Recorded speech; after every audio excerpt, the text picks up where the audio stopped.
కళ్యాణ్ అక్కడ అప్పు పెళ్లి అవుతుందని ఇంట్లో ఇలా ఆలోచిస్తూ ఉంటాడు. ఈ 2 కుటుంబాల పరువు పోతుంది అని ఆలోచించి అక్కడ అప్పుని బాధపెట్టి, ఇక్కడ నేను బాధపడి ఇలా ఆగిపోవడం కరెక్ట్ కాదు. ఎలాగైనా అక్కడికి వెళ్ళి ఆ పెళ్లి ఆపి అప్పుతో జరిగిన విషయం అంతా చెప్పేసి ఇంక ఇక్కడికి తీసుకురావాలి. ఎలాగైనా ఈ పెళ్లిని ఆపాలి అని చెప్పేసి అనుకుంటూ ఉంటాడు. ఇక్కడ రాజుండి కావ్యతో నీ పంతం ఆపుకోవా అంటే నాది పంతం కాదు.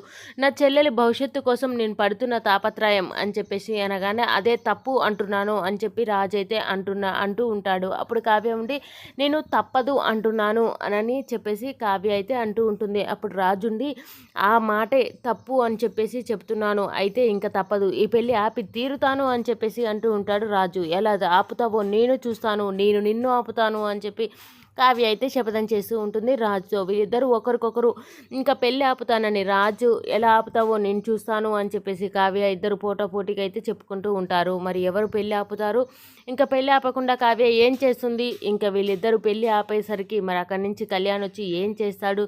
వీళ్ళిద్దరి మధ్యలో కళ్యాణే నిజాన్ని ఒప్పుకొని అదే మండపంలో మరి అప్పుని పెళ్లి చేసుకుంటాడా? మరి అప్పుడు ఏం చేయబోతుంది కావ్య అనేది నెక్స్ట్ సీన్లో చూద్దాం. ఇలాంటి మరిన్ని లేటెస్ట్ అప్డేట్స్ కనుక్కోవాలంటే మన ఛానల్ అయితే సబ్స్క్రైబ్ చేసుకోండి friends. Please do subscribe. Thank you for watching friends.